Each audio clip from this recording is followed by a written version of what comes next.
നമുക്കിതൊന്ന് ഓപ്പൺ ആക്കി നോക്കിയാലോ? വാവ്! അങ്ങനെ നമ്മുടെ യമ്മി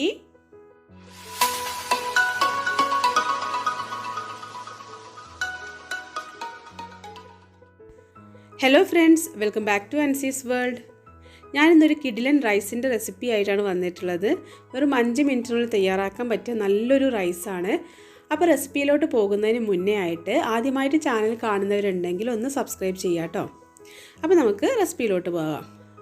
അപ്പോൾ ഈ ഒരു റൈസ് ഉണ്ടാക്കാനായിട്ട് ഞാനിവിടെ എടുത്തിട്ടുള്ളത് ബസ്മതി റൈസാണ്.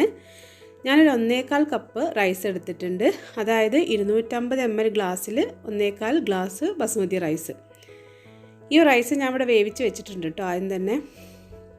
അതായത് നമ്മൾ സാധാരണ ചോറൊക്കെ ഉണ്ടാക്കുന്ന പോലെ തന്നെയാണ് ഇത് വേവിച്ചിട്ടുള്ളത്. വെള്ളം ഊറ്റിയെടുക്കുകയാണ് ഞാനിവിടെ ചെയ്തിട്ടുള്ളത് കേട്ടോ. ഇനി നമുക്ക് അടുപ്പിലൊരു പാൻ വെച്ച് ചൂടായി വരുമ്പം അതിലേക്ക് കുറച്ച് സൺഫ്ലവർ ഓയിലും അതോടൊപ്പം തന്നെ ഒരു 1/2 ടീസ്പൂൺ നെയ്യ് കൂടി ആഡ് ചെയ്ത് കൊടുക്കാം. ഇതൊന്ന് ചൂടായി വരുമ്പോൾ നമുക്ക് കുറച്ച് കടുകിട്ടൊന്ന് പൊട്ടിക്കാം കേട്ടോ.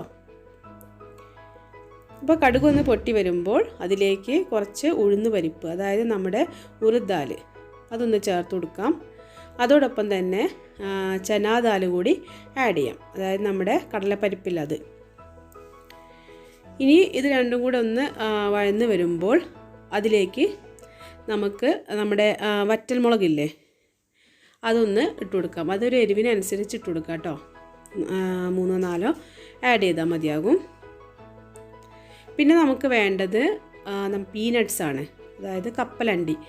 അതൊരു 2 ടേബിൾ സ്പൂണ് ആഡ് ചെയ്ത് കൊടുക്കാം. ഇത് വളരെ നല്ല റൈസാണ്, കുട്ടികൾക്കൊക്കെ നല്ലതാണ്. കാരണം ഇതിൽ ഒരുപാട് നട്ട്സും അതുപോലെ തന്നെ ദാലൊക്കെ ആഡ് ചെയ്യുന്നുണ്ട്. അപ്പോൾ വളരെ നല്ലതാണ് കേട്ടോ. അതോടൊപ്പം തന്നെ കുറച്ച് കാഷ്യൂസും ബദാമും കൂടി ഞാനിവിടെ ആഡ് ചെയ്ത് കൊടുത്തിട്ടുണ്ട് കേട്ടോ. കാഷ്യൂ ഞാൻ ആഡ് ചെയ്തിട്ടില്ല, അപ്പോൾ എൻ്റെ കയ്യിൽ ഉണ്ടായിരുന്നില്ല, അതുകൊണ്ട് ആഡ് ചെയ്തിട്ടില്ല. നിങ്ങളെന്തായാലും കാഷ്യൂ കൂടി ആഡ് ചെയ്യാം കേട്ടോ.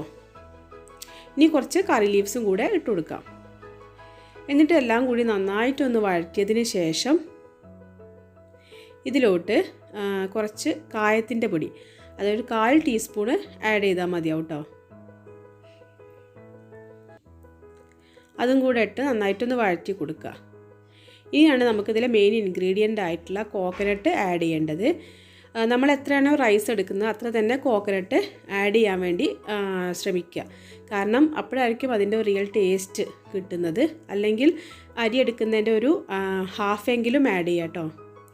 ഇപ്പോൾ ഞാനിവിടെ 1.25 കപ്പാണ് എടുത്തിട്ടുള്ളത്. അതിൽ 1 കപ്പ് ഞാൻ ആദ്യം ആഡ് ചെയ്ത് കൊടുത്ത് നന്നായിട്ടൊന്ന് വഴറ്റി കൊടുക്കുക. ആവശ്യത്തിന് ഉപ്പ് കൂടി ചേർത്ത് കൊടുക്കുക കേട്ടോ. ഇനി ഇത് നന്നായിട്ട് വഴന്ന് വരുമൊന്നും വേണ്ട, അതിൽ ആ വെള്ളം ഒന്ന് വറ്റി വന്നാൽ മാത്രം മതി കോക്കനട്ടിൻ്റെ, അല്ലാതെ നന്നായിട്ട് വാടാൻ നിൽക്കണ്ടേ. അതിനുശേഷം നമുക്ക് റൈസ് ഇട്ട് കൊടുക്കാം. ഇതെല്ലാം കൂടി നന്നായിട്ടൊന്ന് യോജിപ്പിച്ചെടുക്കാം. എന്നിട്ട് ബാക്കിയുള്ള ആ ഒരു കോക്കനട്ടില്ലേ അതും കൂടെ ഇതിലേക്ക് അങ്ങ് ആഡ് ചെയ്യാം. ഇത് വഴറ്റാനൊന്നും നിൽക്കണ്ട കേട്ടോ. ഇതും കൂടെ ചേർത്തിട്ട് നന്നായിട്ട് എല്ലാം കൂടെ ഒന്ന് മിക്സ് ചെയ്ത് കൊടുക്കുക. അങ്ങനെ നമ്മുടെ യമ്മി കോക്കനട്ട് റൈസ് ഇവിടെ റെഡി ആയിട്ടുണ്ട്. വലിയവർക്കും അതുപോലെ തന്നെ കുട്ടികൾക്കൊക്കെ ഒരുപാട് ഇഷ്ടമാവുന്ന നല്ലൊരു റൈസാണിത്.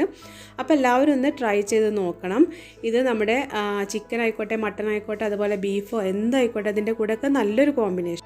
ഇപ്പോൾ വെജിറ്റേറിയൻസ് ആണെങ്കിലും നമ്മുടെ പനീർ ബട്ടർ മസാല, അതുപോലെ തന്നെ മഷ്റൂം ടിക്ക മസാല, അതിൻ്റെ കൂടെയൊക്കെ നല്ല കോമ്പിനേഷനാണ്. അപ്പോൾ എല്ലാവരും ഒന്ന് ട്രൈ ചെയ്ത് നോക്കുക കേട്ടോ. അങ്ങനെ നമുക്കിതൊന്ന് സെർവ് ചെയ്യാം കേട്ടോ. ഈ ഒരു ഇതിൽ നമ്മൾ ഇങ്ങനെ സെർവ് ചെയ്യാം. വാവ്! അങ്ങനെ നമ്മുടെ യമ്മി കോക്കനട്ട് റൈസ് ഇവിടെ അടിപൊളിയായിട്ട് കിട്ടിയിട്ടുണ്ട്. അപ്പോൾ എല്ലാവരും ഒന്ന് ട്രൈ ചെയ്ത് നോക്കണം. വീഡിയോ ഇഷ്ടപ്പെട്ടെങ്കിൽ ലൈക്ക് ചെയ്യാനും ഷെയർ ചെയ്യാനും കമൻറ്റ് ചെയ്യാനും സബ്സ്ക്രൈബ് ചെയ്യാനും മറക്കാതിരിക്കുക.